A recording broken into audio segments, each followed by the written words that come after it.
भक्ति ये प्रसाद पूरे श्रव्यासा चक्षुदान दिलो ये जन्म जन्म फिर भी से दिव्य ज्ञान हृदय प्रकाशिता दिव्य ज्ञान हृदय प्रकाशिता प्रेम भक्तिया होते अविदा विनाश ते वेदे गए यारे चरिते वेदे गए हरे चरिते तेरे गुरु करना सिंधु वदन जानर बंधु लोके नाथ लोके रे जीवना लोके नाथ लोके रे जीवना तेरे गुरु फिर भी करो दया देव मोरे पदी छया फिर भी करो दया मोरे पदी छया ये से घुस के तेर भवाना पे मेरे फिर भी पाद पतित पवाना गुरुदेव ले लो न सराना जय फिर भी पदा पदा शिला पदा जय गुरुदेवा गुरुदेवा गुरुदेवा जय गुरुदेवा नित्य गौर हरि बोल हरि बोल हरि बोल हरि बोल जगत शिला प्रभुपाद की जय गुरुदेव महाराज की जय हरे कृष्णा हरे कृष्णा। तारकेश्वर प्रभु जी, आप मंगलाचरण के साथ 31 श्लोक पढ़िए।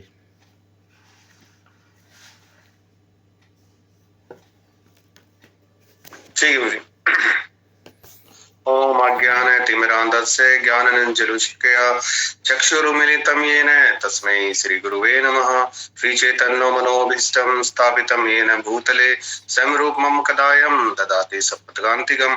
वन्देऽहं श्रीगुरु श्रीयुक्तपदकमलं श्रीगुरून् वैष्णवस्य श्रीरूपं साग्रजातं सहरघुनाथं तं सावधेतं सावधूतं परिजन सहितं कृष्ण चैतन्यदेवं श्रीराधा कृष्ण पादां सहगणललिता श्री विशाखा बिंदास हे कृष्ण करुणा सिंधो दीनबंधो जगतपते गोपीश कांत राधा कांत नमस्तुते तप्त कंचन गौरांगी राधे वृंदावनेश्वरी विश्वानुसुती देवी प्रणमामि हरिप्रिये वांछा कल्पतरुभ्यश्च से कृपा सिंधु पते पतितनां पावनमें वैष्णव नमो नमः। जय श्री कृष्ण चैतन्य प्रभु नित्यानंद श्री अद्वैत गदाधर श्रीवासादि गौर भक्तवृंद हरे कृष्णा कृष्णा कृष्णा हरे हरे हरे राम राम राम हरे हरे।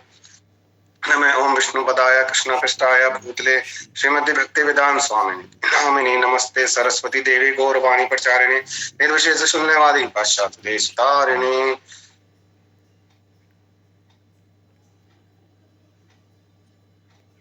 ओम नमो भगवते वासुदेवाय ओम नमो भगवते वासुदेवाय ओम नमो भगवते वासुदेवाय। श्री विष्णु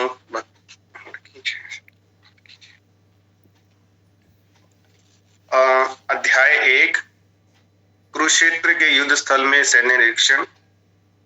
श्लोक संख्या 31। न च श्रेय अनुपश्यामि हत्वा स्वजनम अहिवे न कांक्षे विजयम कृष्णः न च राज्यम सुखानि च। अर्थात न तो च भी श्रेय कल्याण अनुपश्यामी पहले से देख रहा हूं हत्वा मार कर स्वजनम अपने संबंधियों को आहवे युद्ध में न तो कांक्षा करता हूं विजयम विजय कृष्ण हे कृष्ण न तो च भी राज्यम राज्य सुखानी उसका सुख च भी। हे कृष्ण इस युद्ध में अपने ही स्वजनों का वध करने से न तो मुझे कोई अच्छाई दिखती है और न मैं से किसी प्रकार की विजय, राज्य, सुख की इच्छा रखता हूं। तात्पर्य श्रील प्रभुपाद की जय। तात्पर्य में लिखा है, यह जाने बिना कि मनुष्य का स्वार्थ यानी कि विष्णु या कृष्ण में है, सारे बद्ध जीव शारीरिक संबंधों के प्रति यह सोचकर आकर्षित होते हैं कि ऐसी परिस्थितियों में प्रसन्न रहेंगे। ऐसी देहात्म बुद्धि के कारण वे भौतिक सुख के कारणों को भी भूल जाते हैं। अर्जुन तो क्षत्रिय का नैतिक धर्म भी भूल गया था।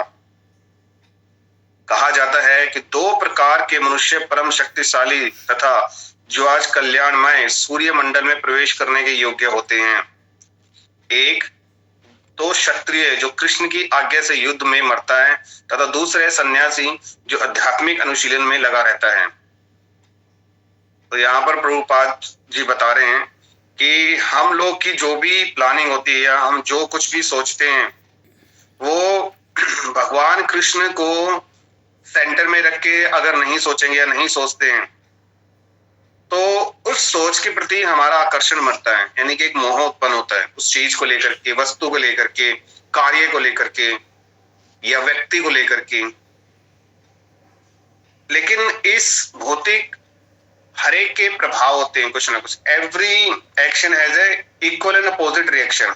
ये एक लॉ है, साइंस के अंदर आता है, जो प्रभुपाद जी इसके बारे में काफी बोलते हैं कि अगर आप जो करोगे उसका आपको प्रतिफल भी मिलेगा। अगर एक हम बॉल है उसको दीवार पर फेंक के मारेंगे तो वो वापस भी आएगी। तो जैसा हम रिएक्शन करेंगे उस वैसा ही एक्शन हमें मिलेगा।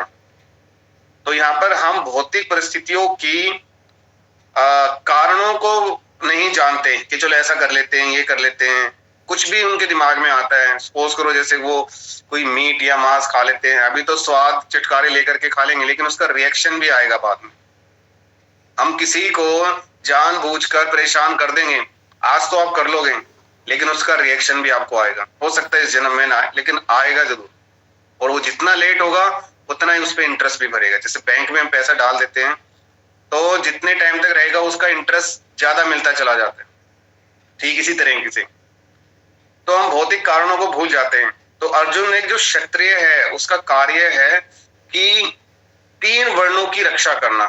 क्षत्रिय का मुख्य कार्य होता है 3 वर्णों की रक्षा करना, शूद्र और वैश्य और ब्राह्मण। तो क्षत्रिय इन तीनों वर्णों की रक्षा करता है। अगर वो अपने कर्तव्य को भूल करके बैठ जाएगा और वो नहीं करेगा तो फिर समाज में एक स्थिति अनबैलेंस हो जाएगी। और यहाँ पे कहा गया है कि 2 प्रकार के मनुष्य परम शक्तिशाली तथा ज्वाल्यमान सूर्य मंडल में प्रवेश करने के योग्य है। अभी कुछ टाइम पहले 3-4 महीने पहले भारत ने एक ऐसा उपग्रह छोड़ा है जो सूर्य के बारे में स्टडी करेगा, लेकिन वो जो अध्ययन करेगा वो सूर्य से करीबन लाखों किलोमीटर दूर रह करके करेगा। तो उसका जो लेंस होगा, मतलब कैमरा कितना ज्यादा प्रभावशाली होगा। तो हमारी एक लिमिट है सूर्य के पास तक जाने की, वो तो एक भौतिक चीज है तो वहां तक पहुंच पा रहा है। अगर मनुष्य को वहां खड़ा कर दिया जाए तो उसकी हड्डियां भी दिखाई नहीं देंगी, इतना ज्यादा प्रकाश है। लेकिन फिर भी यहाँ प्रभुपाद जी बता रहे हैं कि सूर्य मंडल में प्रवेश करने के योग्य 2 व्यक्ति हैं। एक जो क्षत्रिय जो कृष्ण की आज्ञा से युद्ध में मरता है वो सूर्य मंडल में प्रवेश कर सकता है, और दूसरा योगी सिद्धि जो भगवान श्री कृष्ण का भक्त है, क्योंकि उनके अंदर इतना तेज आ जाता है कि तेज को तेज काट करके वो उस ओरे के अंदर चला जाता है। अर्जुन अपने शत्रुओं को मारने से विमुख हो रहा है। अपने संबंधियों की बात तो छोड़ दें, वह सोचता है कि स्वजनों को मारने से उसे जीवन में सुख नहीं मिल सकेगा, अतः वह लड़ने के लिए इच्छुक नहीं है। ऐसा बताते हैं हमारे आचार्य कि राक्षस और देवताओं के बीच में हमेशा कुछ ना कुछ अनबन चलती रहती है, युद्ध चलते रहते हैं, ये मेरा है ये तेरा है। तो पहले जब सतयुग था उस समय हिरण्यकश्यप के जो ब्रदर थे, क्या नाम था प्रभु जी उनका? हिरण्याक्ष प्रभु जी। हिरण्याक्ष, शायद उन्होंने ही पृथ्वी को, जो कि पृथ्वी से बहुत दूर रहते थे, वहां से पृथ्वी को चुरा करके अंदर ले गए थे और भगवान ने फिर वराह रूप धारण करके पृथ्वी को मुक्त करवाया था। तो यहाँ पर बताते हैं कि राक्षस जाति ने सोचा कि हम तो पृथ्वी से दूर भी रह रहे हैं तो भी हम लोगों को ये आकर के मारते हैं, तो अब हम ऐसा करेंगे, अब हम पृथ्वी में जाकर के ही रहेंगे। तो जब वो पृथ्वी में जाकर के रहे तो बोलते हैं कि रावण के रूप में आए। तो रावण के रूप में उसी देश में नहीं थे, लेकिन भगवान ने उस देश में भी जाकर के उस राक्षस को मारा। तो राक्षस जाति ने सोचा ये तो हम दूसरे देश में भी आ गए, अब हम है ना इनके सगे संबंधियों के बीच में जाकर के रहेंगे। तो सगे संबंधियों के बीच में कंस का राम और ये जो युद्ध हम देख रहे हैं सब अपने सगे संबंधियों के बीच में ही है। तो ये सगे संबंधी हमारे बीच में आके रहे। अब जब कलयुग आया है तो वहां पर भी जब मारे गए तो उन्होंने बोला अब तो हम इनके शरीर में ही रहेंगे, इनके हृदय में ही रहेंगे। तो अब हर किसी के हृदय में ही ये रह रहे हैं। और इसलिए चैतन्य महाप्रभु आए एक महामंत्र लेकर के, जैसे गंगा जी को लाने के लिए शिव जी को बीच में आना पड़ा, ठीक इसी तरह से महामंत्र है जो कि वैकुंठ का मंत्र है, उसको लाने के लिए स्वयं भगवान को आना पड़ा। किसी और की में इतनी ताकत या हिम्मत नहीं होगी जो इस मंत्र को ला करके ऐसे वितरित कर दे और डिस्काउंट में बांट दे कि तुम नहीं नहाए हो तो भी कर लो, बैठे हो तो भी कर लो, लेटे हो तो भी कर लो, तो हर तरीके से बस कर लो। उनका ये था कि आप करो, तो उन्होंने इतना डिस्काउंट दिया हम लोगों को। तो ये और जितने भी, क्योंकि कोई भी हम कार्य करते हैं, जैसे कि अक्सर बोला जाता है कि अगर हम पूजा करें तो किसी भी देवी देवता की पूजा करते हैं तो उसमें छोटी सी भी त्रुटि हो जाए तो उसका प्रतिफल भुगतना पड़ता है, उसका रिएक्शन आता है। लेकिन यहाँ पर ऐसा कुछ भी नहीं है, भगवान अपने ऊपर सारा लेते हैं कि तुम करो मैं देख लूंगा, तुम करो।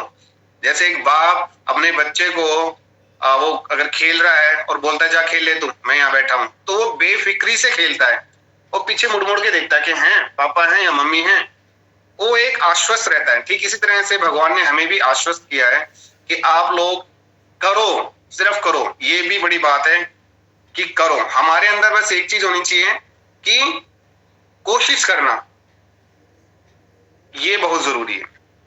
आगे बढ़ते हैं। वह सोचता है कि स्वजनों को मारने से उसके जीवन में सुख नहीं मिल सकेगा, अतः वह लड़ने के लिए इच्छुक नहीं। जिस प्रकार की भूल ने लगने पर कोई भोजन बनाने के तैयार नहीं होता, उसने तो वन जाने का निश्चय कर लिया है जहां वह एकांत में निराशापूर्ण जीवन काट सके। किंतु क्षत्रिय होने के नाते उसे अपने जीवन निर्वाह के लिए राज्य चाहिए, क्योंकि क्षत्रिय कोई अन्य कार्य नहीं कर सकता। किंतु अर्जुन के पास राज्य कहाँ है? उसके लिए तो राज्य प्राप्त करने का एकमात्र अवसर है कि अपने बंधु बांधवों से लड़कर अपने पिता के राज्य का उत्तराधिकारी प्राप्त करे, जिसे वह करना नहीं चाह रहा है। इसलिए वह अपने को जंगल में एकांतवास करके निराशा का एकांत जीवन बिताने के योग्य समझता है। तो यहाँ पर इसका हृदय जो है, क्योंकि अर्जुन का हृदय भगवान की भक्ति में निमित्त था, तो उनके हृदय में दया करुणा बिल्कुल रहेगी। और जब अपने को ही देखते हैं जिन्होंने के गोदी में वो खेला है, आज उनके सामने शस्त्र उठाना, ये हम पढ़ तो रहे हैं, लेकिन अगर हम भी वहां पर सामने खड़े हो जाएं तो इजी नहीं रहेगा कि हम बोले कि हमारे पितामह हैं, ये चाहे गलत के पक्ष में है, चलो अब इनको तो मैं ना ये कुछ बात नहीं बन रही शांति से, अब इनको 3-4 चपेड़ लगाओ, तो नहीं मार पाएंगे हम लोग। इतना हृदय नहीं है, क्योंकि हमारी संस्कृति हमें सिखाती है कि बड़ों के चरण छुएं। वहीं पर उसी युद्ध में अपने स्वजनों को जान से मारने के लिए हम लोग सामने खड़े। तो अर्जुन चाह रहा है कि इससे अच्छा तो मैं ना लड़ूं ही ना, वो ही बढ़िया है। हालांकि वो अपना क्षत्रिय धर्म छोड़ रहा है। आज के कलयुग की बात हम नहीं करेंगे, क्योंकि आजकल क्षत्रिय या ब्राह्मण कोई भी है, सभी शूद्र की कैटेगरी में है। तो यहाँ तो कोई भेदभाव है ही नहीं, लेकिन वहां यही था कि क्षत्रिय मतलब राज्य, ब्राह्मण मतलब तपस्या और शिक्षा, और कुछ नहीं। और ब्राह्मणों का कार्य था सिर्फ भिक्षा से अपना जीवन निर्वाह करना। लेकिन यहाँ पर अभी ऐसा कुछ नहीं है। तो प्रभुपाद जी का ये अर्जुन की जो परपट है वो यही बता रहा है कि अर्जुन की कैसी स्थिति रही है। वो एकांत में जाने के लिए भी तैयार है, लेकिन अपने बंधु बांधवों, खास तौर पर जो यहाँ पर अर्जुन फोकस कर रहा होगा वो पितामह और द्रोणाचार्य होंगे। औरों से उसका इतना कुछ रहा नहीं, तो इन दोनों के लिए वो, और भगवान ने भी उनका रथ बिल्कुल उनके सामने लाके रखा ताकि उसकी जितनी भी निर्बलता है वो निकल जाए, फिर बाद में ना आए। तो मैंने कोशिश की प्रभु जी अपनी तरफ से इसके श्लोक को बताने की। अगर कोई भी वैष्णव इसके बारे में कुछ जोड़ना चाहे तो, या प्रभु जी आप। यहाँ पर प्रभु जी आपने बहुत सुंदर, अच्छी तरह एक एक शब्द को बहुत अच्छी तरह समझाया। यही है श्लोक के अंदर के जो भगवान जो उसके हृदय में आसीन भी हैं और उसके समक्ष भी बैठे हुए हैं, वो उसकी सारी मनोदशा को जान जाएंगे और वो व्यक्त भी करेगा अपनी भावनाओं को कि वो उसके मन में अब क्या क्या चल रहा है और क्या वो चाह रहा है। वो एक तरह से कहते हैं कि वो एक तरह से विमुख हो रहा है युद्ध करने से, क्योंकि भगवान ने इसको मोह में डाल दिया है। वो या तो ये चाह रहा है कि मैं युद्ध ना करूं और संन्यास ले लूं, कहीं वनों में चला जाऊं, जो कि एक क्षत्रिय के लिए शोभा नहीं देता। और भगवान उसको फिर आगे चल कर के इन सभी जो उसके मन में दुविधाएं हैं उन सब का निवारण उन आंसर दे दे के उनको समझा के उसके माध्यम से हम तक पहुंचाएंगे। जो हमारे मन में भी आज ये प्रश्न उठते हैं कि हम कार्य से विमुख होते रहते हैं कई बार, या क्या करें क्या ना करें, तो इन सब का आंसर हमें भगवद गीता सिखाती है। और कोई भक्त समझाना चाहे कुछ और अच्छी तरह जोड़ना चाहे इसमें? सीमा माता जी आप कुछ बोलना चाह रही हैं? हरे कृष्णा प्रभु जी, मैं बोल रही थी कि हरकेश माता जी कुछ अच्छे से बोल दे तो कुछ हमारे लिए, हमारे हिसाब का एग्जाम्पल। हरकेश माता जी आप बोलिए।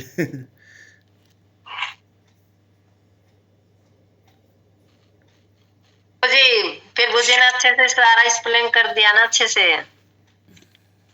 इसमें ये बता रहे हैं जो हम जो देहांत बुद्धि के हैं, हम कम बुद्धि के हैं, जो भौतिक सुख के लिए कारणों को भी मूल जानते हैं, भूल जाते हैं हम। अब जो हम भौतिक बुद्धि के, हम कम बुद्धि के हैं, इसलिए हम भूल जाते हैं कि अर्जुन तो क्षत्रिय था और वह धर्म भी भूल गया।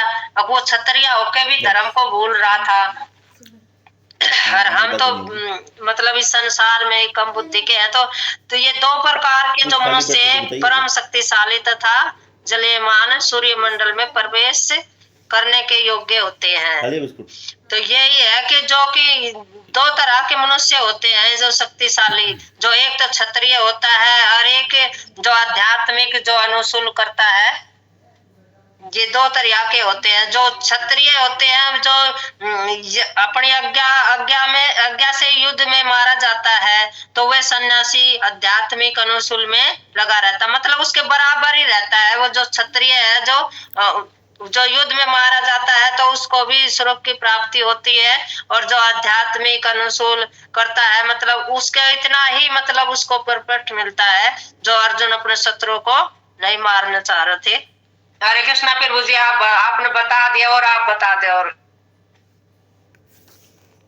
हरे कृष्णा प्रभु जी, आपने जैसे बताया ना कि हम लोग अपने ही कार्यों से विमुख होते हैं, तो गीता एक ऐसा अध्याय, मतलब ये ऐसा ग्रंथ है जिसको अब बड़े बड़े जो इंस्टीट्यूट हैं, जैसे कि इंडियन इंस्टीट्यूट ऑफ मैनेजमेंट हो गया, जहां पर जो बच्चा अगर कोर्स कर लेता है 2 साल का है, तो वो बड़ी बड़ी कंपनी में लाखों करोड़ों के पैकेजेस में जाते हैं। अब वहां पर इतना ज्यादा स्ट्रेस होता है, इतनी ज्यादा प्रेशर होता है उनके दिमाग पर काम का और हर चीज का, कि वो अगर उनका एक भी डिसीजन गलत चला गया तो कंपनी को वो डुबा सकता है। तो वहां पर अब जैसे पिछले साल महाराज आए थे, तो महाराज के साथ एक IIM अहमदाबाद का, जो कि वर्ल्ड में टॉप मोस्ट मैनेजमेंट की एक संस्था है, के एक प्रोफेसर थे, वो आए थे। तो करीबन 400 श्लोक उन्होंने सेलेक्ट किए हैं कि अगले 2 साल में जो बच्चे कोर्स वहां करेंगे उनको गीता के इन्हीं श्लोकों के ऊपर फोकस करवाया जाएगा। ये हमारे भारतीय जो शिक्षा है उसमें एक मील का पत्थर साबित होगा। लेकिन इससे पहले जब हम पढ़ते थे उस समय हमने पढ़ा था कि अमेरिका के अंदर ऐसे जो बड़े बड़े मैनेजमेंट के इंस्टीट्यूट है वहां पर गीता एक सब्जेक्ट के रूप में उसका अध्ययन किया जाता है, जबकि वो इतना जानते भी नहीं। तो अगर हम इस श्लोक को भी पढ़ें, हम अगर परेशान हो रहे हों तो हमारी परेशानी एकदम चुटकियों में निकल जाती है। और ये जो गीता है, कल एक लेक्चर में सुन रहा था, तो ये गीता सबसे पहला सारे ग्रंथ सुनकर के लिखे गए हैं या पहले ही लिख लिए गए हैं, लेकिन ये साक्षात भगवान श्री कृष्ण है। और कहते हैं कि अगर आप कहीं ऐसी जगह पर हो कि आपको भोग लगाना हो और सिर्फ आपके पास गीता ही हो, तो आप गीता को रख के भी भोग लगा सकते हैं। इसकी इतनी इंपॉर्टेंस बताई गई। तो हम जब भी परेशान हैं, क्यों कृष्ण भक्त परेशान नहीं होते इतने? क्योंकि भगवान का ये जो शस्त्र है, जो शास्त्र के रूप में मिला है, ये उनको आगे बिल्कुल उनके खड़ा रहता है। पर देरी क्या है? इसका थोड़ा सा पढ़ने की इसकी देरी, मन से इसको लगाने की देरी। बस प्रभु जी इतना ही ऐड करना था। हरे कृष्ण। गीता जी को पढ़ के संबल सा मिलता है एक मन को। और गीता जी की शुरुआत में भी देखेंगे तो बहुत बड़े बड़े जो साइंटिस्ट और बड़े जो व्यापारी हैं उन्होंने भी गीता जी को बहुत, उनका वो क्या है कि बहुत उनके जीवन में टर्निंग पॉइंट आया उनसे गीता जी पढ़ करके। सीमा माता जी आप शुरू करिए आगे जो। हरे कृष्णा प्रभु जी। भगवत गीता यथारूप अध्याय 1 श्लोक संख्या 32, 33, 34 और 35। किम नो राजेन गोविंद किम भोग जीवितेन वा येषाम् अर्थे काक्षिन्तम् नो राज्यम भोग सुखानि च। श्लोक संख्या 33। त इमेव अवस्थिता युद्धे प्राणां सत्यकत्वा धनानि च आचार्य पितर पुत्रास्तथा व च पितामहा। 34 श्लोक संख्या। मातुल्य श्वशुरा पुत्रा शयाल्य संबंधितस्तथा एतान हन्तुम् इच्छामि घ्रतो अपि मधुसूदन। श्लोक संख्या 35। अपि त्रैलोक्य राज्यस्य हेतो किं नु मही कृते निहत्य धृतराष्ट्रान् का प्रीति सया जनार्दन। शब्दार्थ। किम क्या लाभ न हमको राज्येन राज्य से गोविंद हे कृष्ण, किम क्या भोग भोग से जीवित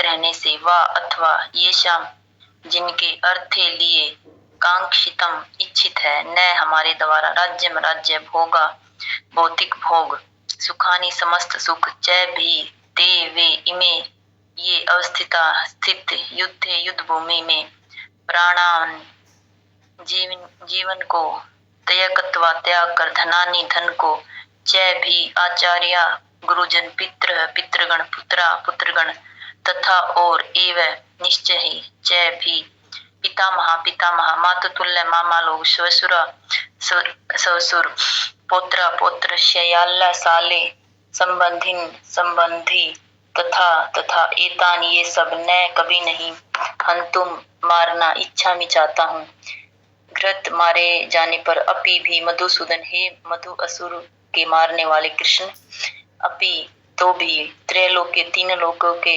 राज्य के हेतु विनिमय में किम नु क्या कहा जाए मही कृते पृथ्वी के लिए निहत्य मारकर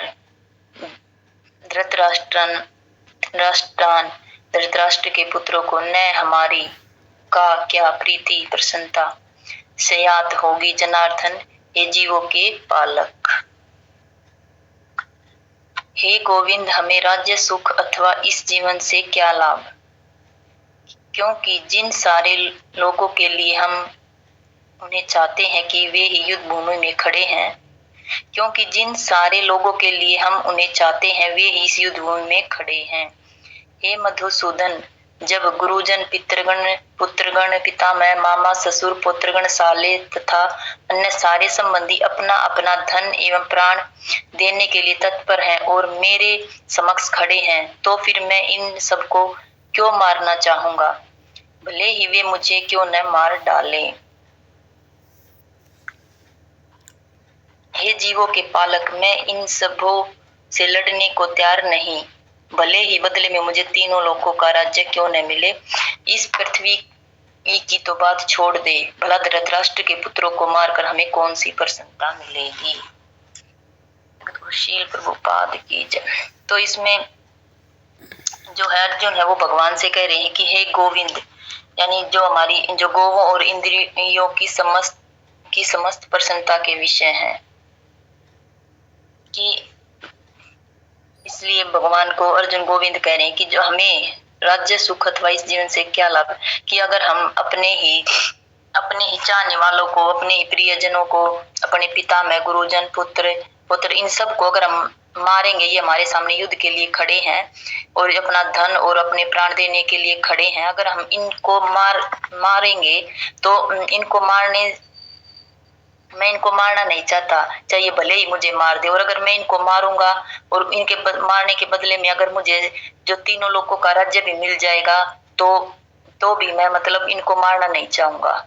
और इस जो है इस राज्य के लिए की तो बात ही छोड़ दी, मुझे इस राज्य की छोड़, मुझे अगर तीनों लोगों का राज्य भी अगर मिल जाता है तो भी मैं अपने इन सगे संबंधियों को मारना नहीं चाहता। और जो धृतराष्ट्र के पुत्र है वो तो उनके भाई ताऊ के भाई हैं, तो वो तो उनके भाई सगे भाई जैसे ही हैं, तो वो बोल रहा है कि मैं अपने भाइयों को ही मार कर मुझे क्या मिलेगा, जब मैं अपने इन सब को मार दूंगा तो फिर इनको मारने से मुझे कौन सी प्रसन्नता मिलेगी, कि मैं इनको मारकर प्रसन्न कैसे हो सकता हूँ, जब इतने सबको मैं मार के अगर मुझे राज्य मिलेगा तो फिर उस राज्य का क्या लाभ होगा। तात्पर्य जगतगुरु शील प्रभुपाद के द्वारा। जगतगुरु शील प्रभुपाद की जय। अर्जुन ने भगवान कृष्ण को गोविंद कहकर संबोधित किया, क्योंकि वे गोवों तथा इंद्रियों की समस्त प्रसन्नता के विषय हैं। इस विशिष्ट शब्द का प्रयोग करके अर्जुन संकेत करता है कि कृष्ण यह समझे कि अर्जुन की इंद्रियां कैसे तृप्त होंगी, किंतु गोविंद हमारी इंद्रियों को तुष्ट करने के लिए नहीं है। तो इसमें अर्जुन है वो भगवान को गोविंद कह रहे हैं कि जो गोविंद का अर्थ है कि जो गोवों और इंद्रियों की समस्त प्रसन्नता के विषय, जो गो है और जो हमारी इंद्रियां हैं उनकी प्रसन्नता के विषय, क्योंकि हम भगवान की सेवा करते हैं तो हम खुद जैसे प्रसन्न होते हैं, तो इसलिए बताया गया कि जो है अर्जुन ये शब्द गोविंद कहकर भगवान को संबोधित कर रहा है। तो इसमें अर्जुन कह रहा कि संकेत करता है कि कृष्ण यह समझे कि अर्जुन की इंद्रियां कैसे तृप्त होंगी। तो इसमें अर्जुन कह रहा कि जैसे अर्जुन है कि वो भाई कि जो हमारी इंद्रियां है वो भगवान को प्रसन्न करने के लिए है, ना कि भगवान हमारी इंद्रियों को प्रसन्न करने के लिए। हमारा कर्तव्य है कि हम भगवान को प्रसन्न करने की अपनी इंद्रियों से भगवान की सेवा करें और उन्हें प्रसन्नता जैसे उनको आनंद अनुभव करें, और तब हम भगवान को आनंद प्राप्त करके ही हम आनंद प्राप्त करते हैं। हाँ, यदि हम गोविंद को इंद्रियों को तुष्ट करने का प्रयास करते हैं तुम्हारी तो ये कि जब भगवान की जब इंद्रियों को भगवान के लिए हम जब प्रसाद बनाते हैं या हम आरती करते हैं, तो जैसे हम सारे दिन भगवान की ही सेवा में लगे रहते हैं, तो भगवान की जब हम सेवा करते हैं, जैसे प्रसाद बनाते हैं, तो प्रसाद के बाद जब हम भोग पाते हैं, तो हम जब भगवान प्रसाद का जब भोग लगाते हैं तो हमें संतुष्टि मिलती है कि भगवान ने इस प्रसाद को ग्रहण कर लिया। और जैसे ही हम प्रसाद पाते हैं तो हमें ये नहीं लगता कि हम भोजन खा रहे, हमें ऐसा लगता है कि भगवान ने हमारे लिए जो भगवान ने प्रसाद को ग्रहण किया और उसके बाद फिर हमने इसको, तो हमें तो संतुष्टि मिल जाती है। हमें ऐसे नहीं लगता कि जैसे कि हमने जैसे बाहर से हम बिना भोग लगाए खाते, तो हमें एकदम से मजबूरी में अगर कहीं से खाना भी पड़ जाता है तो ऐसा लगता है कि पता नहीं क्या खा लिया। लेकिन जब भगवान हम भोग लगा हुआ खाते हैं तो उसकी की जो है वो अंदर से एकदम से संतुष्टि अपने आप ही हो जाती है।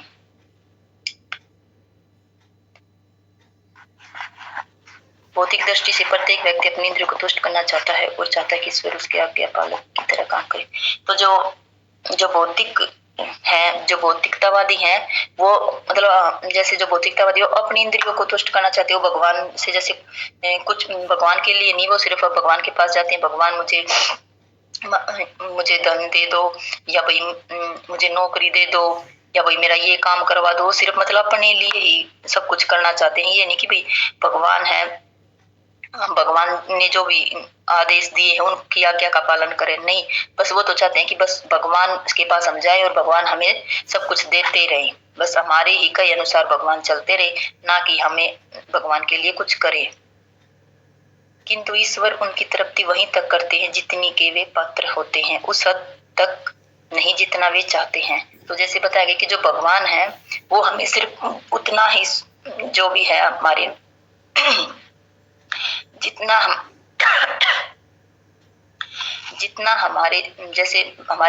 हमारे जैसे हमने कर्म किए हैं और उनका जो फल है भगवान हमें उस हद तक ही दे सकते, उससे ज्यादा नहीं। अब अगर किसी ने ज्यादा ही वैसे कर्म किए तो उसके पास धन की अगर कमी है तो इसका मतलब भगवान ये नहीं कि भगवान उसके पास धन की उसको हम मांगेंगे और भगवान हमें वो चीज देंगे, नहीं, जितना हमने कर्म किए हैं उसका हमें वही फल मिलेगा। चाहे हम भगवान के पास जाते हैं तो ये नहीं कि हम मांगते हैं भगवान दे दो, तो भगवान भी तो उतना ही देंगे जैसे हम कर्म करके आए हैं उसी का फल हमें मिलेगा।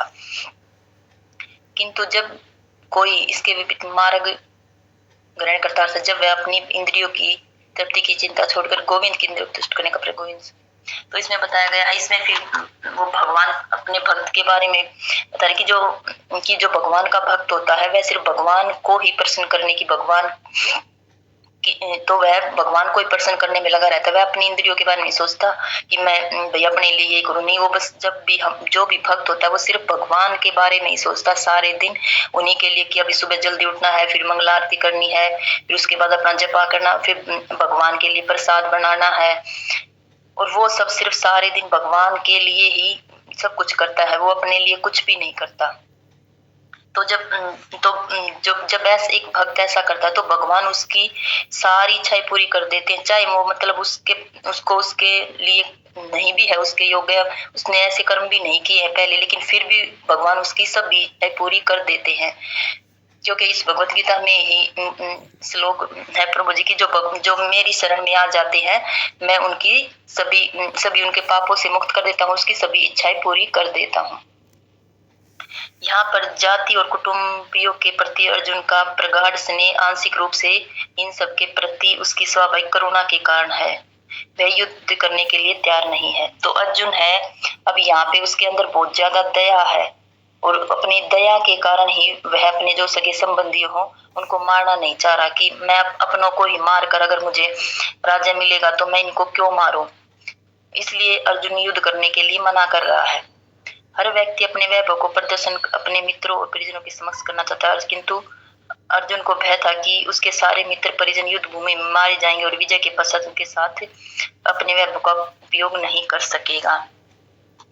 तो उसमें यही बताया कि जो अर्जुन है वो इसलिए उनको मारना नहीं चाह रहा कि अगर जब हम इनको अपनों को ही मार देंगे तो जब हमें राज्य मिल जाएगा तो फिर उस राज्य का हम जो है वो जैसे राज्य करेंगे तो किसके लिए राज्य करेंगे, और जैसे अपना किसी के पास जैसे जो राजा होते हैं वो बहुत ज्यादा उनके पास वैभव होता है, तो वो बोले कि फिर हम किस वैभव को किसके सामने प्रदर्शन करें, किसको दिखाएंगे कि मैंने युद्ध किया, तो किसके लिए, कि सब तो मर जाएंगे, जो सारे हमारे परिजन है, जो भी हमारे रिश्तेदार सब मर जाएंगे, तो किसके सामने ये सब दिखाएंगे।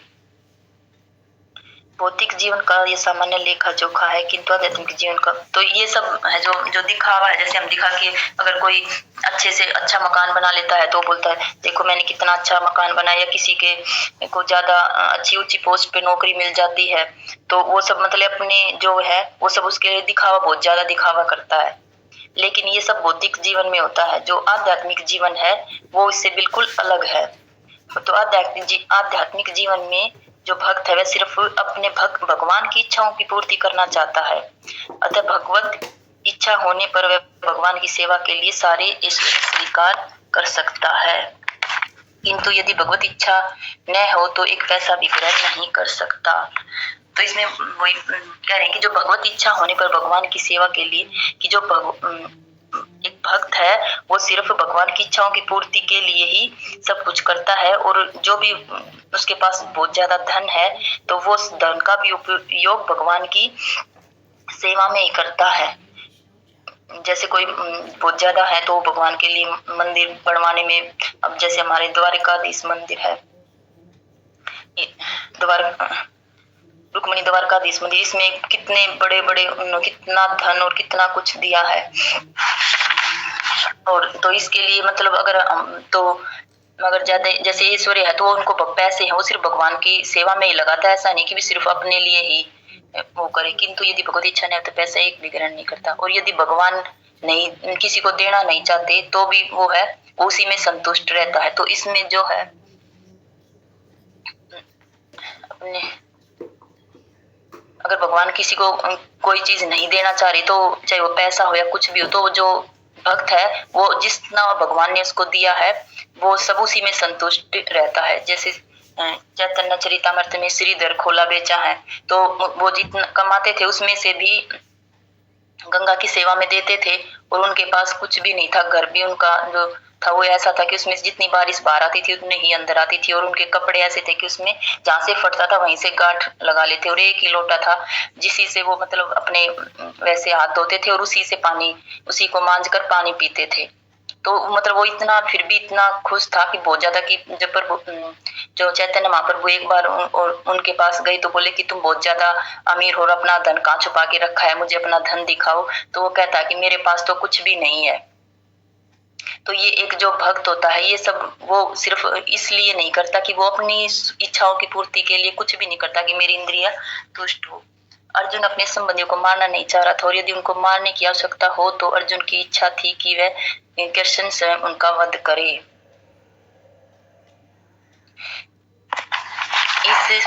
इस समय उसे यह पता नहीं कि कृष्ण उन सबों को युद्ध भूमि में आने से पहले ही मार चुके हैं, अब उसे सिर्फ निमित्त मात्र बनना है। इसका उद्घाटन अगले अध्याय में होगा।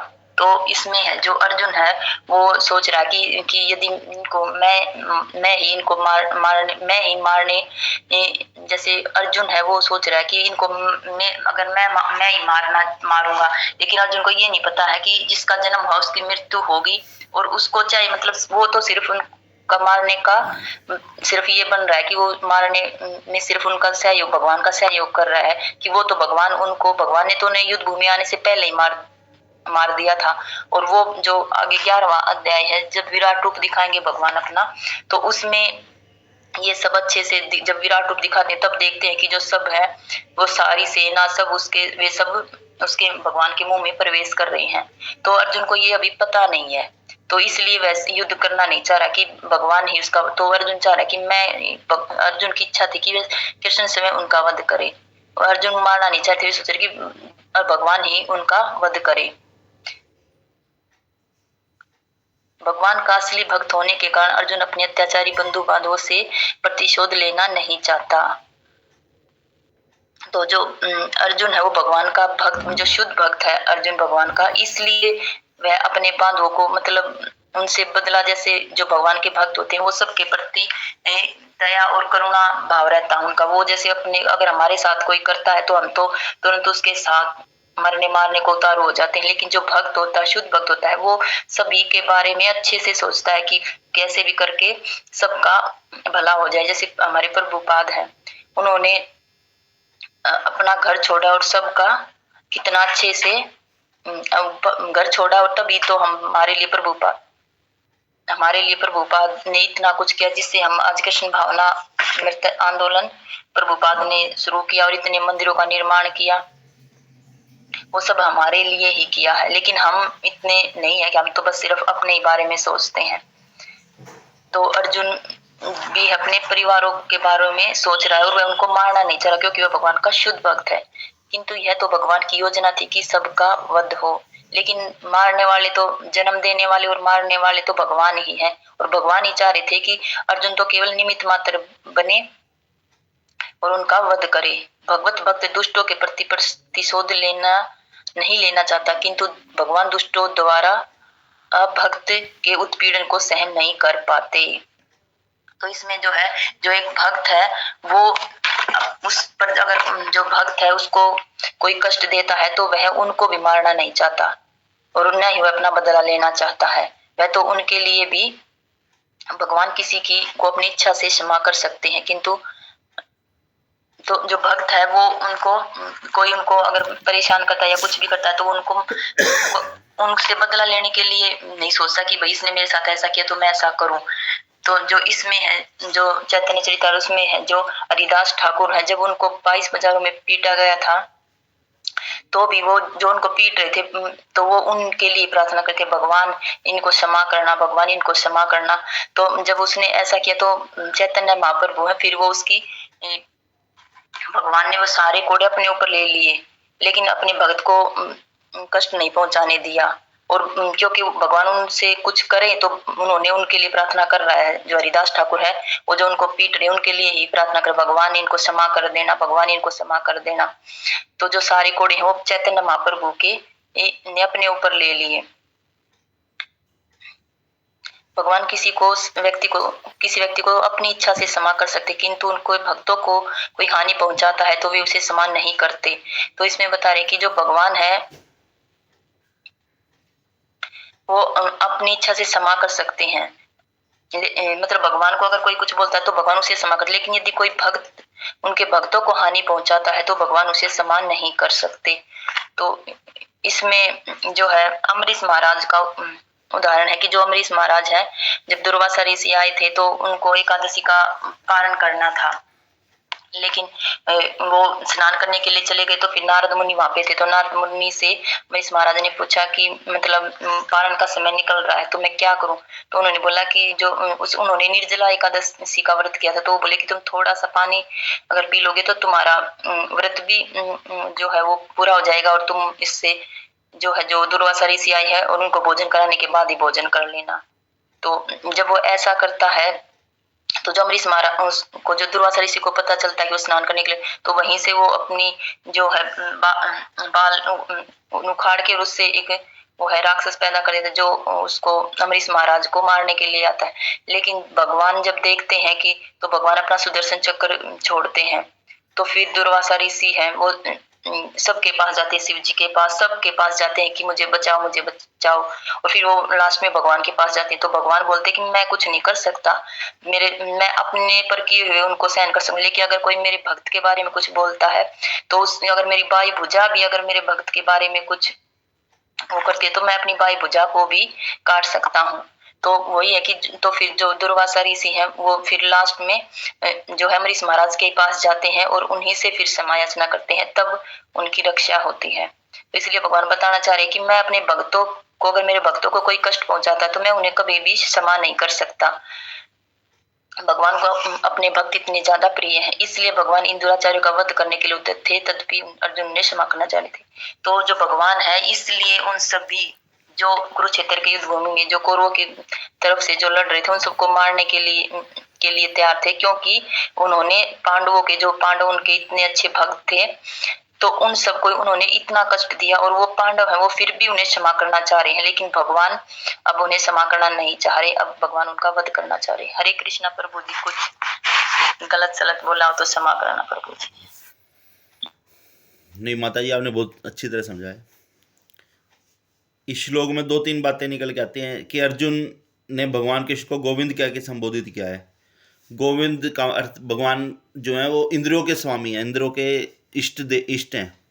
जैसे हम किसी भी कामना के लिए किसी विशेष देवता को प्रसन्न करने के लिए उसकी कामना करते हैं या भौतिक संसार में, तो जो हमारे सब जो जीव हैं, कोई भी जीव है, उन सबका जो इंद्रियां हैं उनके स्वामी भगवान श्री कृष्ण ही है।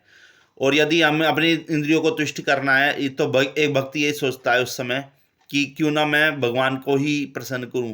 भगवान को प्रसन्न करके उसकी इंद्रियां स्वतः ही तुष्ट हो जाती हैं। जैसे वृक्ष की जड़ों में पानी देने से उसकी पत्तियां, शाखाओं को सबको पानी पहुँच जाता है अपने आप ही, तो इसी तरह से भगवान को संतुष्ट करके, भगवान को खुश करके ही सभी की इंद्रियां तुष्ट हो सकती हैं। दूसरी बात ये आ रही है निकल के, किसमें भगवान उस किसी भी व्यक्ति को उसकी पात्रता के अनुसार ही उसको कृपा प्रदान करते हैं, या उसको तृप्ति वहीं तक कराते हैं जब जहाँ तक कि उसकी पात्रता होती है। तो जिस तरह के एक पिता एक पुत्र को उसके लाभ के लिए उतनी धन देता है कि वो उसके जो, या कुछ ऐसा करता है कि उसको ज़्यादा उसके हानि हो सकती है तो उससे ज़्यादा नहीं देता, तो भगवान भी उसको उस हद तक ही धन या कुछ व्याप देते हैं जो उसके लिए हानिकारक ना हो, उससे ज़्यादा नहीं देते।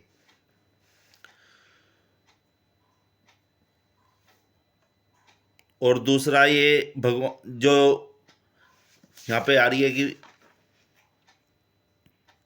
भक्त जो है भगवान से किसी वस्तु की कामना भी नहीं करता। तो बहुत से उदाहरण ऐसे मिलते हैं जब जो भक्त होते हैं, बड़े बड़े भक्त हुए हैं, जो महान भक्त हुए हैं, उनको कभी भी किसी धन की या किसी भी वैभव की आवश्यकता नहीं हुई, ना उनको कोई जरूरत हुई, और मिला भी उनको कोई धन तो उन्हें भगवान की सेवा में लगा दिया। भगवान अपने भक्तों अपने भक्तों को परेशान करने देते हैं, जो उनको कभी क्षमा नहीं करते, अपने ऊपर जो आते हैं कष्ट उनको बर्दाश्त कर सकते हैं वो। एक बहुत बड़ा उदाहरण इसका है भक्त प्रहलाद का। भक्त प्रहलाद को कितनी यातनाएं दी हिरण्याकश्यप ने और उसकी बुआ ने, लेकिन जब भगवान ने अब जब तक अपने ऊपर जब तक उसको सहन करते रहे, जब तक उस भगवान को वो भला बुरा कहता था, लेकिन जब भक्त के ऊपर कष्ट आया तो उन्होंने खंबे में से प्रकट होकर के भी उसकी छाती चीर करके उसका नाश कर दिया। और कोई भक्त इसमें कुछ ऐड करना चाहे, जोड़ना चाहे तो। कृष्णा माता जी आप कुछ बोलेंगे?